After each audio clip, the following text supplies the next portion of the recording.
नमस्कार, जय हिंद, जय भारत। मैं अभिषेक और आप देख रहे हैं हमारा यूट्यूब चैनल रुद्रायस एकेडमी। दोस्तों, एक बार फिर से आप सभी का हमारे इस यूट्यूब चैनल पर हार्दिक स्वागत है।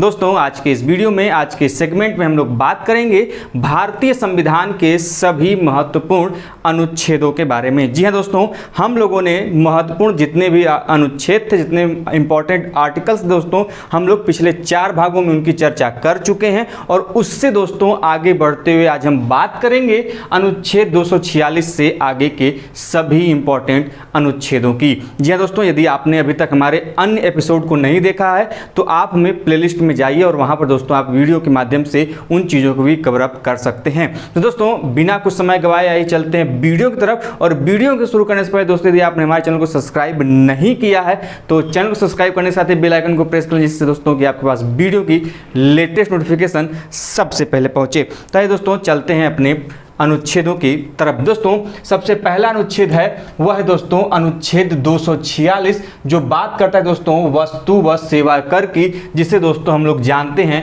जीएसटी के नाम से, गुड्स एंड सर्विस टैक्स दोस्तों हम सभी जानते हैं। और दोस्तों, इस जीएसटी या फिर वस्तु एवं सेवा कर का प्रावधान हमारे संविधान में कहां पर मिलता है दोस्तों? तो यह मिलता है अनुच्छेद 246 के क्लॉज क में। यह हमें इसके बारे में संबंधित प्रावधान की चर्चा मिलती है। ध्यान रखिएगा, प्रश्न पूछा जा सकता है कि जीएसटी संबंधी प्रावधान संविधान के किस अनुच्छेद में दोस्तों? तो अनुच्छेद 246 क में है। वहीं पर बात करें दोस्तों अनुच्छेद 247 की, तो अनुच्छेद 247 दोस्तों किस बारे में बात करता है? यह बताता है कि संसद के पास शक्ति है कि वह कुछ अतिरिक्त न्यायालयों की क्या कर सके? स्थापना कर सके। दोस्तों, आप सभी जानते हैं कि भारतीय जो न्यायपालिका है, इसके अंतर्गत सर्वोच्च न्यायालय, उच्च न्यायालय एवं अधीनस्थ न्यायालयों की क्या है दोस्तों? क्या की गई है? चर्चा की गई है, उनके उपबंधों को नियमित किया गया है। लेकिन दोस्तों, अनुच्छेद 247 संसद को यह शक्ति देता है, पार्लियामेंट को यह अधिकार देता है कि वह उन न्यायालयों के अतिरिक्त अन्य न्यायालयों की भी स्थापना कर सके। ध्यान रखिएगा, प्रश्न इससे अलग से भी घुमा के पूछ सकता है कि अतिरिक्त न्यायालयों की स्थापना का अधिकार किसके पास है? तो दोस्तों, अतिरिक्त न्यायालयों की स्थापना का अधिकार किसके पास है? देश की संसद के पास है, अर्थात पार्लियामेंट के पास है। और यह उसका अधिकार किस आर्टिकल में दोस्तों? तो वह है अनुच्छेद 247 के अंतर्गत। वहीं पर बात करें दोस्तों अनुच्छेद 250 की, तो अनुच्छेद 250 कहता है दोस्तों कि जब देश में आपातकाल की स्थिति हो, अर्थात इमरजेंसी लागू हो, तो उस कंडीशन में दोस्तों जो राज्य सूची है उस विषय पर संसद की कानून बनाने की शक्ति। दोस्तों, हमने जैसा बताया था कि हमारे संविधान की अनुसूची 7 में कुल 3 प्रकार के क्या की गई है? सूचियों की चर्चा की गई, जिसको हम लोग लिस्ट के नाम से जानते हैं। जिसमें दोस्तों केंद्र सूची अर्थात संघ सूची, दूसरा राज्य सूची और तीसरा है दोस्तों समवर्ती सूची। तो दोस्तों, केंद्र सूची पर जो कानून एवं नियम बनाने का अधिकार है, अर्थात संघ सूची पर जो नियम एवं कानून बनाने का अधिकार है, यह देश की संघ को है, अर्थात केंद्र सरकार के पास है, जिसपे संसद कानून बनाती है। वहीं पर दोस्तों जो राज्य सूची है, जिसे हम लोग स्टेट लिस्ट बोलते हैं, इस पर कानून बनाने का अधिकार केवल और केवल किसके पास है दोस्तों? वह संबंधित राज्य को है। और बात करें समवर्ती सूची की दोस्तों, तो समवर्ती सूची पर कानून बनाने का अधिकार किसके पास है? तो राज्य भी बना सकती है, केंद्र सरकार भी बना सकती है। लेकिन जब किसी एक विषय पर दोनों के बीच क्या हो जाए? विवाद उत्पन्न हो जाए, तो उस स्थिति में केंद्र सरकार द्वारा बनाए गए नियम को वरीयता दी जाएगी, उसको मान्यता दी जाएगी। लेकिन बात यहां पर हो रही है राज्य सूची की। तो हमने अभी बताया कि राज्य सूची पर कानून बनाने का अधिकार संबंधित राज्य की है। लेकिन यह तब अपवाद हो जाएगा जब देश में क्या लागू हो? आपातकाल लागू हो, अर्थात इमरजेंसी लागू हो। इमरजेंसी के कंडीशन में राज्य सरकार राज्य सूची के ऊपर कानून न बनाकर कौन बनाती है दोस्तों? देश की संसद बनाती है, अर्थात केंद्र सरकार के हाथों में अब यह सत्ता चली गई। तो संबंधित यह अधिकार जो उसको जिस आर्टिकल के तहत मिलता है दोस्तों, वह मिलता है अनुच्छेद 250 के अंतर्गत, अर्थात अनुच्छेद 250 संसद को यह अधिकार देता है कि यदि आपातकाल बन रहा है भाई, तो आपातकाल के समय आप राज्य सूची पर भी कानून बना सकते हैं। आप संघ सूची पर तो कानून बना ही रहे थे, लेकिन अब आप आपातकाल की स्थिति में राज्य सूची पर भी कानून बना सकते हैं। उम्मीद करते हैं कि सूची से संबंधित सभी प्रावधान आपके क्लियर हो गए होंगे। अब बात करते हैं अनुच्छेद 262 की। बहुत इंपॉर्टेंट है, कई बार एग्जाम में पूछा गया है, ध्यान समझिएगा। दोस्तों आप सभी जानते होंगे कई सारे ऐसे राज्य हैं जिनके मध्य एक ही नदी के पानी क्या करते हैं, बहती रहती है। अब इस नदी जल विवाद के लेकर उनके समझौते एवं उनके निपटारे के लिए दोस्तों ये जो अंतरराज्यीय नदी जल विवाद है इसको संविधान के अनुच्छेद 262 में क्या किया गया है, स्थापित किया गया। अनुच्छेद 262 में से स्थान दिया गया है। तो एग्जाम में प्रश्न पूछता है कि अंतरराज्यीय नदी जल विवाद संबंधित प्रावधान संविधान के किस अनुच्छेद में है दोस्तों, तो यह संविधान के अनुच्छेद 262 के अंतर्गत दिए गए हैं। वहीं पर बात करें दोस्तों अनुच्छेद 263 की, बहुत इंपॉर्टेंट है, जो कि इसमें बात है अंतरराज्यीय परिषद की। ध्यान रखिएगा किसकी बात है दोस्तों, अंतरराज्यीय परिषद के बारे में प्रावधान किस आर्टिकल में है, तो अनुच्छेद 243। वहीं पर बात करें दोस्तों कि बताइए संचित निधि, आप लोगों ने सुना होगा कि संवैधानिक जो पदाधिकारी होते हैं उनमें से अधिकांशतः के वेतन किससे दिए जाते हैं दोस्तों, इसी संचित निधि से दिए जाते हैं। और दोस्तों इसी संचित निधि का प्रावधान हमें अनुच्छेद 266 में देखने को मिलता है। दोस्तों एक आकस्मिक निधि होती है, एक संचित निधि होती है। इमरजेंसी के दौरान दोस्तों जो आकस्मिक निधि यूज की जाती है उसका प्रावधान 267 में, वहीं पर जिससे वेतन इत्यादि दिया जाता है दोस्तों उसका प्रावधान अनुच्छेद 266 में, जिससे हम लोग संचित निधि के नाम से भी जानते हैं। दोनों निधियों के बारे में जानिएगा कि संचित निधि 266 और आकस्मिक निधि 267 में। अब बात करें दोस्तों अनुच्छेद 279 के क्लॉज क की, तो दोस्तों यह बात करता है वस्तु व कर सेवा आयोग की, जीएसटी कमीशन की बात करता है। एक बात ध्यान रखिएगा, जीएसटी के बारे में प्रावधान अनुच्छेद 246 के क्लॉज क में है, इसके आयोग की चर्चा अनुच्छेद 279 के क्लॉज क में है। तो दोनों को एक जगह भी लिख के याद कर सकते हैं। यदि अलग अलग याद कर लेते हैं तो कोई बात नहीं, बाबा रामदेव आपसे सामने फेल हैं। आगे बढ़ते हैं अनुच्छेद 280 की तरफ। भैया बहुत इंपॉर्टेंट है, सब पैसे का लेन देन जो भी है सब इसी में है। इतना समझ लीजिए कि यह बात करता है वित्त आयोग की अर्थात फाइनेंस कमीशन की। तो फाइनेंस कमीशन के सभी प्रावधानों की चर्चा कहां पर की गई दोस्तों, यह किया गया है अनुच्छेद 280 में। अनुच्छेद 280 वित्त कमीशन की स्थापना संबंधी प्रावधानों की चर्चा करता है। तो ध्यान रखिएगा वित्त आयोग का प्रावधान अर्थात फाइनेंस कमीशन का प्रावधान किस अनुच्छेद में है, तो अनुच्छेद 280 में। अब देखिए बड़ा मजेदार और इंपॉर्टेंट है कि आप सभी जानते हैं कि हमारे संविधान में मूल अधिकार दिए गए हैं, अर्थात जिसे हम मौलिक अधिकार कहते हैं, जिसको हम लोग आंग्ल भाषा में, अरे हाँ भैया अंग्रेजी, जिसे हम फंडामेंटल राइट्स कहते हैं। यह कुल कितने हैं दोस्तों, वर्तमान में 6 हैं। लेकिन इंपॉर्टेंट बात यह है कि जब हमारा संविधान बनकर तैयार हुआ था तब 6 नहीं थे, तब कितने थे, तब 7 थे। लेकिन उनमें से एक संविधान संशोधन के तहत एक मौलिक अधिकार को हटा दिया गया। वह जो मौलिक अधिकार हटाया गया वही मौलिक अधिकार था दोस्तों आपके संपत्ति का मौलिक अधिकार, राइट टू प्रॉपर्टी। पहले यह एक मौलिक अधिकार था, लेकिन जब इसे मौलिक अधिकार से हटाया गया तो इसे पूर्ण रूप से समाप्त नहीं किया गया, बल्कि अनुच्छेद 300 क में इस संपत्ति के अधिकार को अर्थात राइट टू प्रॉपर्टी को एक विधिक अधिकार अर्थात एक लीगल राइट के रूप में क्या कर दिया गया, मान्यता दे दिया गया। ध्यान रखिएगा पहले जब यह संविधान में मौलिक अधिकार के रूप में था दोस्तों, तो यह अनुच्छेद 31 में इसको क्या किया गया था, लिखित किया गया था। अनुच्छेद 31 में इसको स्थान दिया गया था। लेकिन जब इसे वहां से हटाया गया तो अनुच्छेद 31 समाप्त और नया जो अनुच्छेद बनाया गया दोस्तों इसके लिए अनुच्छेद 300 क में अब जो संपत्ति का अधिकार है अब क्या है, विधिक अधिकार है। तो इससे कई सारे प्रश्न बनते हैं।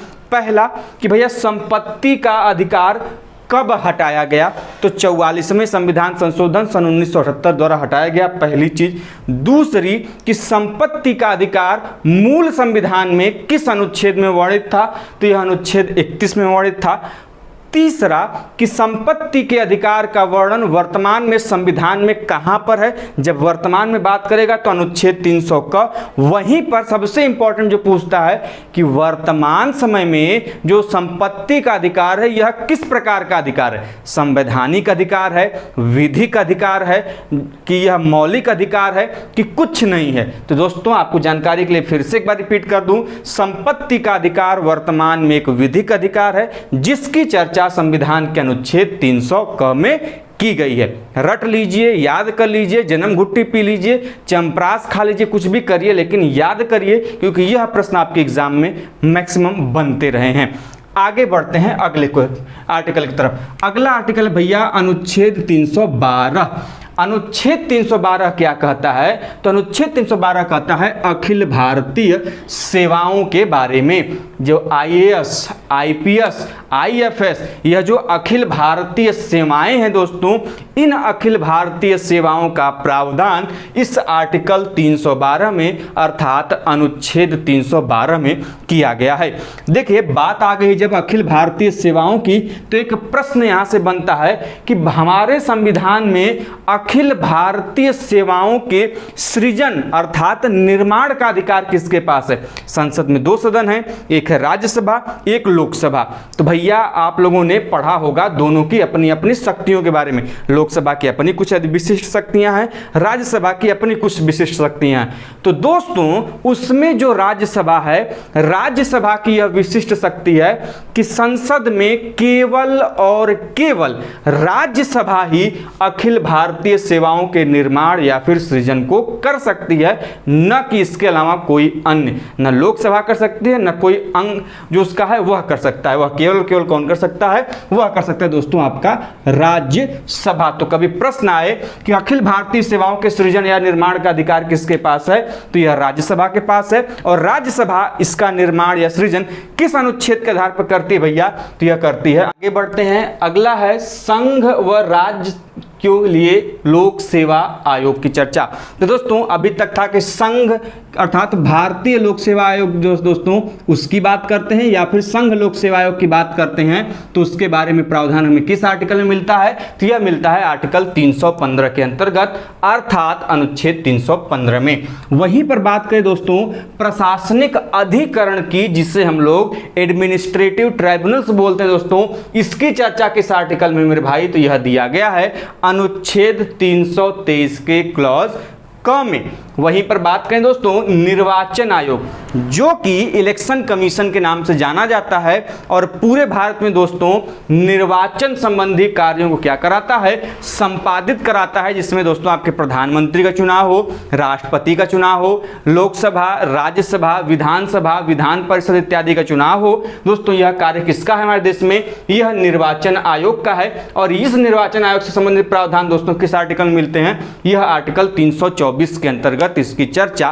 की गई है। वहीं पर बात करें दोस्तों लोकसभा में एससी और एसटी के सीटों को जो आरक्षण प्रदान किया गया है, यह किस आर्टिकल में है, तो दोस्तों अनुसूचित जनजाति और अनुसूचित जाति के आरक्षण का प्रावधान किसमें, लोकसभा में, राज्यसभा में नहीं, लोकसभा में। यह किस आर्टिकल में है दोस्तों, तो यह आर्टिकल 330 के अंतर्गत उनको यह आरक्षण दिया गया है। वहीं पर लोकसभा में दोस्तों आप जानते होंगे एंग्लो इंडियन समुदाय से 2 लोग मनोनीत किए जाते हैं।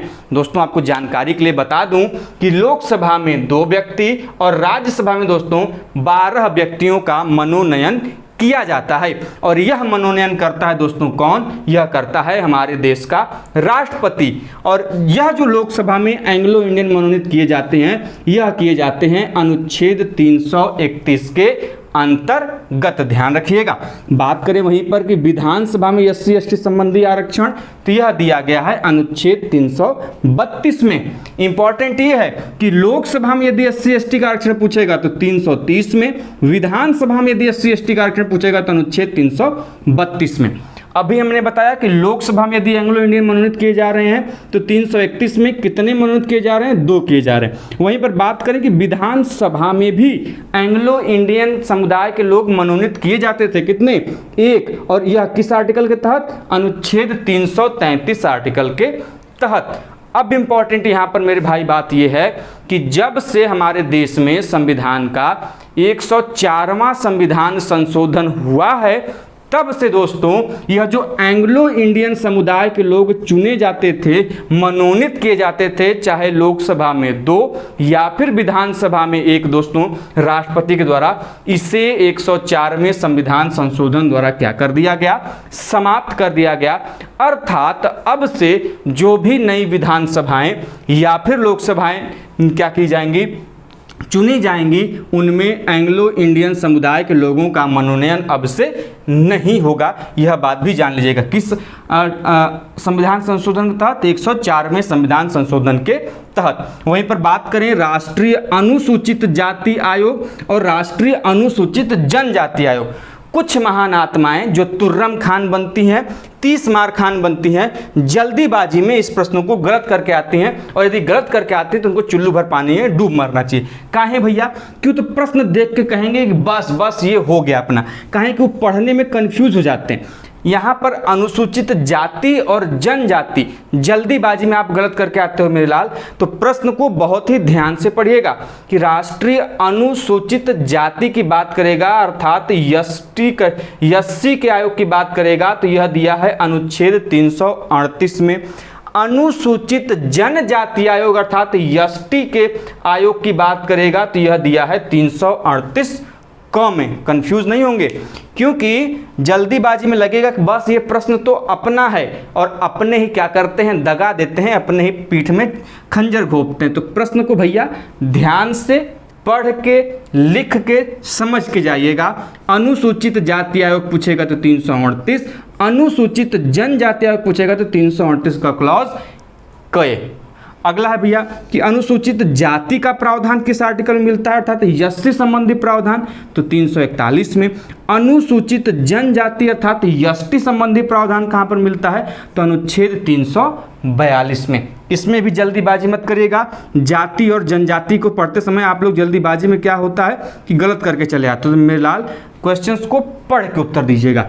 अगला है भैया कि सामाजिक और शैक्षणिक पिछड़ा वर्ग, जिससे हम लोग ओबीसी के नाम से जानते हैं, अदर बैकवर्ड क्लास के नाम से जानते हैं भैया, यह दिया गया है अनुच्छेद 342 क में प्रावधान। किसमें? आर्टिकल 342 के में। वहीं पर बात करें संघ की राजभाषा संबंधी प्रावधान। अब देखिए काम गड़बड़ कहाँ पे होता है कि बात यहाँ पर राजभाषा की हो रही है, न कि राजभाषा न ही राष्ट्रभाषा।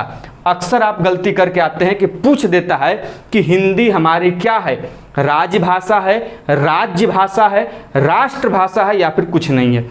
तो मेरे लाल अधिकतर तो लगाएंगे कि राष्ट्रभाषा है, लेकिन ध्यान रखिएगा हिंदी हमारी क्या है, राजभाषा है, और यह आर्टिकल 343 में दिया गया है। प्रश्न कैसे भी पूछ सकता है, प्रश्न ये भी पूछ सकता है कि हिंदी संघ की राजभाषा है, इसका प्रावधान किस आर्टिकल में भैया, तो 343, या फिर पूछे कि संघ की राजभाषा संबंधी प्रावधानों की चर्चा किस अनुच्छेद में की गई है, तो अनुच्छेद 343 में किया गया है। हिंदी का स्वरूप वर्तमान में क्या है, तो हिंदी हमारी क्या है, राजभाषा है। अब राजभाषा और राष्ट्रभाषा में अंतर क्या है, यह भी जान लीजिए। राजभाषा वह भाषा होती है जिसका प्रयोग कार्यालयी प्रयोग में किया जाता है, कार्यालय में किया जाता है, वह होती है राजभाषा। राष्ट्रभाषा वह भाषा होती है जिसकी एक भौगोलिक दृष्टिकोण के अंतर्गत एक अधिकांश नागरिकों के द्वारा जो प्रयोग में लाई जाने वाली भाषा होती है, जिसका प्रयोग अधिकांश जनता करती है, वह होती है राष्ट्रभाषा। और यह भी जान लीजिए कि हमारे देश की कोई भी भाषा राष्ट्रभाषा नहीं है, हमारे देश की कोई भी भाषा राष्ट्रभाषा नहीं है, और हिंदी जो है वह क्या है, राजभाषा है, और इसका प्रावधान अनुच्छेद 343 में किया गया है। अब बात करें राज्य की राज्य भाषाओं की। सभी जानते हैं कि अपने अपने राज्यों की अलग अलग राज्य भाषाएं क्या की गई हैं, दी गई हैं। तो यह जो राज्य की राज्य भाषाएं हैं, यह अनुच्छेद 345 में वर्णित है, आर्टिकल 345 में वर्णित हैं। वहीं पर बात करें दोस्तों कि जो हमारा सुप्रीम कोर्ट है, जिससे हम लोग दोस्तों किस नाम से जानते हैं, उच्चतम न्यायालय अर्थात सर्वोच्च न्यायालय के नाम से जानते हैं वो, और साथ में हाई कोर्ट जो है दोस्तों, जिससे हम लोग उच्च न्यायालय के नाम से जानते हैं, इनके भाषा संबंधी प्रावधानों की अर्थात सुप्रीम कोर्ट की भाषा और हाई कोर्ट की भाषा किस आर्टिकल में दोस्तों, तो यह है आर्टिकल 348 में अर्थात अनुच्छेद 348 में। वहीं पर बात करें दोस्तों कि अभी हाल ही में आप लोगों ने सुना होगा जो नई शिक्षा नीति है, यह किस पर जोर देती है कि आपकी प्राथमिक स्तर की जो पढ़ाई होगी वह आपके मातृभाषा में होगी, इस पर जोर देती है। और यही प्रावधान हमारे संविधान में बहुत पहले से है, यह कुछ नया नहीं है, यह पहले से हमारे संविधान का अनुच्छेद 350 का कहता है, निर्देश देता है कि प्राथमिक स्तर पर मातृभाषा में शिक्षा की व्यवस्था की जानी चाहिए। प्राथमिक स्तर पर मातृभाषा में अर्थात आपकी जो मातृभाषा है उसमें शिक्षा की व्यवस्था की जानी चाहिए, और यह आर्टिकल 350 का हमें बताता है, जो कि इस नई शिक्षा नीति के साथ लागू हो रहा है। सोच लीजिए, जिसका निर्माण हमारे संविधान का 1950 में हो गया था पूर्ण, वह संविधान के इस खंड को लागू करने में हम लोगों ने कितनी देर की, जिसके वजह से दोस्तों हमारी शिक्षा व्यवस्था में कितना कुछ गिरावट आया है। सोच लीजिए सरकारों की यह कितनी बड़ी नाकामी है। खैर, हम अपने प्रश्नों की तरफ चलते हैं कि हिंदी भाषा के विकास के लिए जो निर्देश दिए गए हैं कि वह किस आर्टिकल में भैया, तो यह है आर्टिकल 351 में। खैर, क्या हिंदी का विकास करेंगे जब पूरा देश इंग्लिश का रोना रोना लेके बैठा है। यदि आप 2 शब्द इंग्लिश के बोल दिए तो फुलझड़ी आपके मुंह से बस बह रही है, वाह वाह, एकदम अमृत बह रहा है। वहीं पे यदि आप शुद्ध हिंदी बोल दीजिए तो आधा लोग को इस खोपड़िया को पकड़ के बैठ जाएंगे कि क्या बोल रहे हैं आप। तो सोच लीजिए, खैर सरकार क्या कार्य कर रही है, कैसे कर रही है मुझे नहीं पता, लेकिन समय के साथ हिंदी को दबाया जा रहा है और इंग्लिश को बढ़ाया जा रहा है। जिस देश में कभी हिंदी को विकास के लिए, जो देश हिंदी का हो और उसके विकास के लिए यदि हमको आवश्यकता पड़े अलग से, और जो देश इंग्लिश का कभी रहा ही ना हो और वहां पर इंग्लिश को खूब बढ़ावा मिले, वहां का पतन होना निश्चित है। खैर, हम अपनी भाषाओं को भूल रहे हैं और पश्चिमीकरण को देखते हुए हम इंग्लिश पे जोर दे रहे हैं, तो हमारे विनाश का कारण है। हिंदी भाषा के विकास के लिए जो निर्देश है भैया, वह दिया गया है अनुच्छेद 351 में। वहीं पर बात करें दोस्तों राष्ट्रीय आपातकाल की, 3 आपातकाल है, 352, 356, 360। राष्ट्रीय आपातकाल, राष्ट्रपति शासन और वित्तीय आपातकाल, जिसमें से राष्ट्रीय आपातकाल जो है दोस्तों, जिसको हम लोग नेशनल इमरजेंसी बोलते हैं, यह दिया गया है अनुच्छेद 352 में। वहीं पर बात करें प्रेसिडेंट रूल की, जिसको हम लोग राष्ट्रपति शासन बोलते हैं भैया, यह दिया गया है 356 में।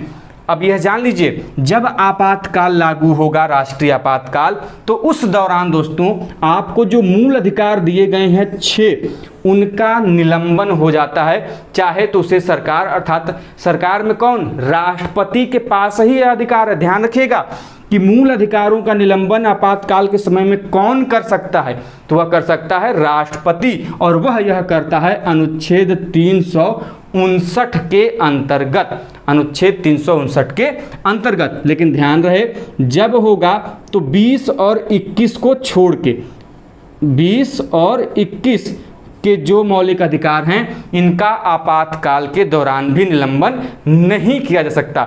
अनुच्छेद 20 और अनुच्छेद 21 में वर्णित जो मौलिक अधिकार हैं, उनका निलंबन मौलिक आपातकाल के समय में भी नहीं किया जा सकता, अर्थात यह हर समय आपके साथ मौजूद रहेंगे। वहीं पर बात करें वित्तीय आपातकाल की, फाइनेंशियल इमरजेंसी जो कि श्रीलंका में चल रही है, वह जो प्रावधान है दोस्तों, वह अनुच्छेद 360 में दिया गया है। एक बार भी हमारे देश में अभी तक वित्तीय आपातकाल लागू नहीं किया गया है, बाकी राष्ट्रीय आपातकाल और राष्ट्रपति शासन यह दोनों लागू हो चुके हैं। वहीं पर बात करें दोस्तों संविधान संशोधन की, संविधान संशोधन अर्थात कॉन्स्टिट्यूशनल अमेंडमेंट, यह दिया गया है अनुच्छेद 368 में। अच्छा भैया, जरूरत क्यों पड़ी? क्योंकि आप सभी लोग जानते हैं कि जो नियम बनाए गए हैं उनको समय के साथ परिवर्तित करना आवश्यक है। समय की मांग होगी, उसके अनुसार नियमों में परिवर्तन किया जाएगा, और इन नियमों में परिवर्तन जो किया जाएगा उसका अधिकार है अनुच्छेद 368 में, जो संविधान में संविधान संशोधन के अधिकार की चर्चा करता है। और यह संविधान संशोधन की अधिकार हमें जो हमने लिया है, यह लिया है कहाँ से? यह लिया है दक्षिण अफ्रीका से, अर्थात साउथ अफ्रीका से। वहीं पर दोस्तों संविधान का जो संक्षिप्त नाम वर्णित किया गया है, बहुत इंपॉर्टेंट क्वेश्चन है, आपके एग्जाम में पूछा जाता है। यह जो संक्षिप्त नाम दोस्तों, यह अनुच्छेद 393 में वर्णित है। वहीं पर आज के और इस अनुच्छेद के टॉपिक के सबसे लास्ट के आर्टिकल की बात करें दोस्तों, यह दिया गया है कि हिंदी भाषा में संविधान का जो प्राधिकृत पाठ है, यह किस अनुच्छेद में वर्णित है दोस्तों? तो यह अनुच्छेद 394 के क क्लॉज जो है दोस्तों, उसमें क्या किया गया है? इसका वर्णन किया गया है।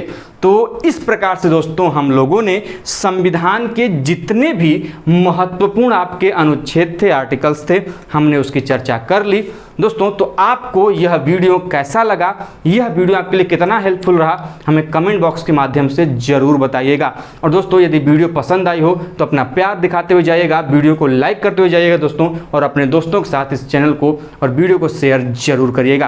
तो ऐसे ही अपडेट और इन्फॉर्मेशन साथ मिलते हैं नेक्स्ट वीडियो में। तब तक के लिए जय हिंद, जय भारत, हर हर महादेव, जय जय श्री राम।